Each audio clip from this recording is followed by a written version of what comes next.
On va partir aujourd'hui à un autre exercice sur la couche limite et sur le calcul des épaisseurs et des différents coefficients. Pour ce faire, on va utiliser un petit exercice. On a une huile moteur. Elle s'écoule avec une certaine vitesse libre, V l'infini égale 2 mètres secondes, et une température d'écoulement libre égale 60 T l'infini égale 60 degrés C. Elle s'écoule à travers la surface supérieure d'une plaque plane, de longueur L égale à 5 mètres et de largeur égale à 1 mètre.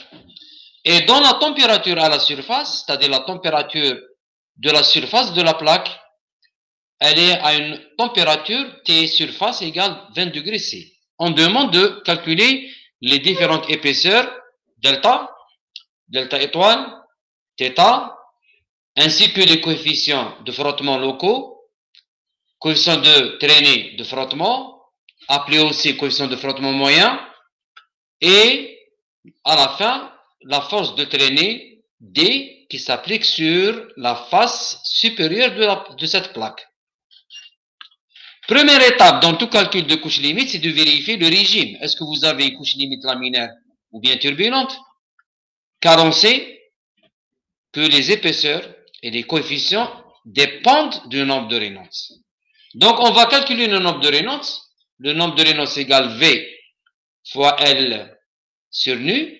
L, c'est la longueur caractéristique de l'écoulement dans notre cas. Bien sûr, c'est la longueur de la plaque. C'est grand L. Et nu, c'est la viscosité cinématique de l'huile. Mais on sait que cette viscosité cinématique, elle varie en fonction de la température. Quelle est la température que je dois utiliser? Est-ce que je dois utiliser la température de l'écoulement libre ou bien la température de la surface, sachant que la couche limite, elle est entre les deux. Donc, quelle est la température que je dois utiliser? Dans ce type de problème, étant donné que les propriétés sont en fonction de T, on prend la propriété, dans notre cas c'est la viscosité cinématique, à une température moyenne, appelée température de film, T film. C'est-à-dire température des films, le film c'est quoi? C'est la petite épaisseur de notre couche. On l'appelle film. Donc, si on a une petite épaisseur de n'importe quoi, d'un fluide, on l'appelle film. Donc, on va prendre cette température moyenne, qui est la température du film. Elle est égale à la température de l'écoulement libre, plus la température de la surface sur 2. Et cette méthode, elle est toujours utilisée dans ce type de problème, que ce soit les types de problèmes de couche limite hydrodynamique ou bien les couches limites thermiques dans le cas de transfert de chaleur. On applique la même chose, on applique la température du film, la température moyenne. Ensuite, on va consulter la documentation spécialisée pour voir les valeurs de ces différentes propriétés, telles que par exemple les viscosités, le nombre de prendre, la masse volumique, à la température du film. Donc, on va consulter la documentation spécialisée pour ça. Dans notre exercice, nous avons T l'infini, l'écoulement libre, c'est 60 degrés C. T de la surface, c'est 20 degrés C. Donc, la température du film, c'est la moyenne, c'est 40 degrés C. À cette température, la documentation, elle me donne la viscosité cinématique et la masse volumique de cette huile moteur, qui sont égales à ces valeurs. D'accord? Donc, je vais les injecter dans notre calcul. Je commence par le calcul du nombre de Reynolds pour déterminer le régime de la couche limite. Le nombre de Reynolds, donc, c'est la vitesse de l'écoulement libre fois la longueur, donc c'est 2 fois 5 mètres, divisé par la viscosité cinématique, et on trouve un nombre de Reynolds de 4 10 puissance 4. Ce nombre de Reynolds calculé est inférieur au nombre de Reynolds critique qui est égal à 5 10 puissance 5. Donc, je suis toujours dans une couche limite laminaire. Donc, on va appliquer les lois du laminaire. Donc, je vais appliquer les résultats du laminaire qui me donne les épaisseurs et les coefficients.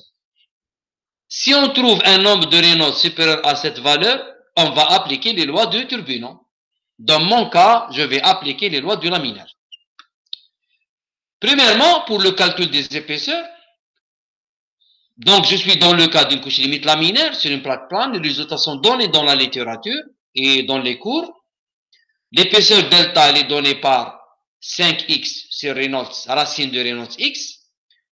Pour mon cas, j'ai une longueur L, donc je vais remplacer le x par L, le Reynolds x par Reynolds de L, et j'obtiens l'épaisseur matérielle de ma couche limite delta L à l'extrémité de la plaque. Elle est égale à 12 cm. C'est-à-dire la couche limite, elle démarre de 0 pour x égale 0 et elle atteint la valeur de 12 cm à l'extrémité de la plaque. C'est une valeur très importante parce qu'en général, les couches limites, les épaisseurs des couches limites sont de l'ordre de quelques millimètres. Mais étant donné qu'on a une grande longueur L égale à 5 mètres, donc on a trouvé ce résultat de 12 cm.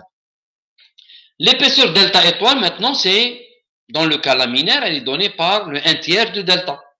Donc c'est 12 cm divisé par 3, c'est 4 cm. La même chose pour l'épaisseur de quantité de mouvement, θ. Dans le cas laminaire toujours, elle est égale à delta, c'est le 1/7 de delta. Donc je vais trouver 1,71 cm. On passe maintenant au calcul des coefficients. Le coefficient local, c'est fx. Il est donné dans le cas toujours d'une couche limite laminaire sur une plaque plane par cette expression. Donc c'est 0,664 sur racine de Reynolds x. Il me demande le coefficient de frottement local où. Donc je dois choisir une position. Donc la seule position que j'ai, c'est à L, à x égale L. Donc je vais calculer ici FL. Donc je vais remplacer le Reynolds x par Reynolds L que j'ai déjà calculé.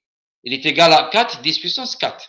Et je trouve un coefficient de frottement local à cet endroit qui est égal à 0,033. Le coefficient maintenant de traînée de frottement, c'est quoi au fait? C'est la moyenne de coefficient de frottement local sur toute la longueur. On le trouve égal à 1,328 sur Reynolds L. Il est égal à 2 fois le coefficient. Dans le cours, on va le voir. On l'a vu déjà. Dans le cours, il est égal à 2 fois le coefficient local de frottement. Et ce coefficient local de frottement moyenné sur toute la longueur, je vais l'appeler coefficient de traînée de frottement. Parce que dans le cas d'une plaque plane, on a uniquement une traînée de frottement. On n'a pas une traînée de pression ou autre. Donc, dans le cas d'une plaque, le coefficient de traînée, on a un seul, c'est le coefficient de traînée de frottement, qui est égal à mon cas à 2 fois cette valeur, c'est 1, 2 fois, c'est-à-dire, c'est 2 fois ça, voilà, 2 fois 0,064, c'est 1,328. Donc, CDF, coefficient de traînée de frottement, égale à 0,0066. La force de traînée maintenant sur la surface supérieure, parce que l'écoulement, il est uniquement sur la surface supérieure. Si l'écoulement, il est autour des deux surfaces supérieure et inférieure, dans ce cas, je dois multiplier par 2. Donc, je vais calculer CDF. Je sais que le coefficient de traînée, c'est quoi? C'est la traînée divisée par 1/2 de rho v carré fois A. Le coefficient de force, c'est la force divisée par 1/2 de rho v carré A. Et je tire ma traînée drag D. En anglais, c'est drag. Drag, c'est quoi? C'est CDF fois cette expression. Et je trouve la valeur de la traînée D sur la surface supérieure. Dans le cas, si l'écoulement il est autour des deux surfaces de la plaque, je dois multiplier ici par 2. Voilà.